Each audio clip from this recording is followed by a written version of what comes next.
You just got home. You're tired. You open your laptop and within 30 seconds you're not thinking about work anymore. You're building a base. You're leveling a character. You're clearing a dungeon with 3 strangers you'll never meet in person. Feels good. Feels honestly better than most of your day did. And you tell yourself it's just entertainment. Just a way to relax. But the real answer is far stranger than that. Your brain isn't choosing the game because it's lazy. It's choosing the game because the game is doing something your actual life has stopped doing. It's meeting needs that are ancient. Needs that were built into you long before screens existed. And once you see what those needs are, you'll never look at a controller the same way again. Start with a simple fact about your ancestors. For nearly all of human history, effort and reward were tightly linked. You threw a spear and either you ate that night or you didn't. You built a shelter and either you stayed dry or you didn't. Every action had a clear, fast, visible outcome. Psychologists call this a tight feedback loop. Your brain evolved inside that loop for hundreds of thousands of years. Now look at your actual life. You send an email. Nothing happens. You work for 3 weeks on a project. The results show up as a single line in a spreadsheet months later, if at all. You do your job well and the feedback is silence. Modern life stretched the loop between effort and reward until it barely resembles anything your brain recognizes. A game, on the other hand, hands the loop straight back to you. You defeat an enemy. A number goes up. You complete a quest. A bar fills, a sound plays, a message appears on the screen congratulating you by name. Psychologist Mihai Csikszentmihalyi spent decades studying what happens when a task gives you exactly this kind of immediate, calibrated feedback, paired with a challenge that matches your skill. He called the resulting mental state flow. People in flow lose track of time. They report some of the highest levels of satisfaction ever recorded in psychological research. And here's the strange part. Flow shows up far more often in games than it does in most modern jobs. Because your job wasn't designed around your psychology. A game was. But feedback is only the beginning. Underneath it sits something deeper, something researchers Edward Deci and Richard Ryan spent years mapping out in what they named self-determination theory. According to their research, human motivation rests on 3 core needs. Competence, the feeling that you are capable and improving. Autonomy, the feeling that your choices are genuinely yours. And relatedness, the feeling that you belong to something, that other people see you. Think about how rarely all 3 of those show up together in daily life.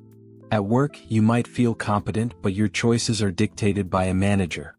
At home, you might feel autonomous, but nobody is watching you improve at anything. In most modern environments, you're lucky to get one of the 3. Maybe 2 on a good week. A well-designed game gives you all 3, every single session. You get competence because the game tracks your skill and rewards its growth in real time. You get autonomy because you choose your path, your build, your strategy. And you get relatedness because you're doing it alongside a guild, a team, a friend on voice chat, or millions of strangers on the same server who are chasing the same goal you are. 3 ancient needs, satisfied in under an hour, with none of the friction real life usually demands. Here's the part that should unsettle you a little. This isn't an accident. Game researcher Jane McGonigal has spent her career studying exactly why games hook the human brain so effectively, and her conclusion is blunt. Games aren't more fun than reality by chance. They are, in her words, better designed than reality at making people feel successful. Real life buries your wins under bureaucracy, delay, and ambiguity.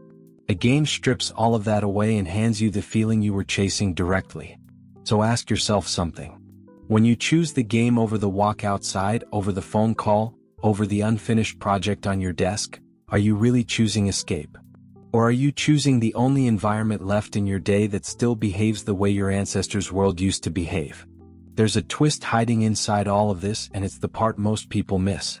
The needs a game satisfies aren't fake needs invented by marketing departments. They're real. Competence, autonomy, relatedness, tight feedback loops, a sense of visible progress. Every one of these was essential to survival for most of human history. Your brain doesn't know the difference between meaningful progress in a forest and meaningful progress on a screen. It just recognizes the pattern and rewards you for it, the same dopamine pathways firing whether the achievement is a mammoth brought down or a raid boss defeated. which means the problem was never that games are too good at satisfying you. The problem is that modern life got too good at starving you. Consider how strange your daily environment actually is, compared to the one your body was built for. You spend hours making decisions that produce no visible result for weeks. You work in systems so large that your individual contribution disappears into the noise. You often see the same handful of people every day, but rarely feel truly witnessed by any of them. None of this is how humans lived for the 99,000 years before agriculture, let alone the few hundred years before offices and screens. Anthropological studies of hunter-gatherer societies consistently describe daily life built around small, cooperative groups, immediate tasks and clear roles, where a person's effort and skill were visible to everyone around them almost constantly. Compare that to a raid group of 4 strangers clearing a dungeon together at midnight. It sounds almost too specific to matter, but structurally, it's closer to your ancestral environment than your actual workplace is. Small group. Shared goal. Visible skill. Immediate consequences. The game recreated, by accident of good design, a psychological environment your brain has been quietly waiting for its entire life. This is why simply telling someone to play fewer games so often fails. It treats the game as the disease when the game is closer to a symptom, or even a treatment, for something your daily environment isn't providing. Remove the game and the underlying need doesn't disappear. It just goes looking somewhere else for competence, autonomy, and belonging, and if nothing else fills that gap, the pull back toward the game only grows stronger. None of this means real life has lost. It means real life has forgotten its own instructions. The 3 needs a game satisfies so efficiently can be satisfied outside one too. A hobby with visible skill progression. A small group of people who actually notice your effort. Work broken into pieces small enough to see finished. These aren't game mechanics. They're human mechanics borrowed back by good game design because game designers, unlike most modern institutions, actually studied what a human being requires to feel alive. So the next time you catch yourself reaching for the controller instead of the world outside your window, don't rush to call it weakness. Notice what it's telling you instead. Somewhere in your day a need went unmet. Competence, autonomy, connection, or simply the basic ancient satisfaction of seeing your effort turn into something real, right in front of you. You didn't choose the game because you gave up on reality.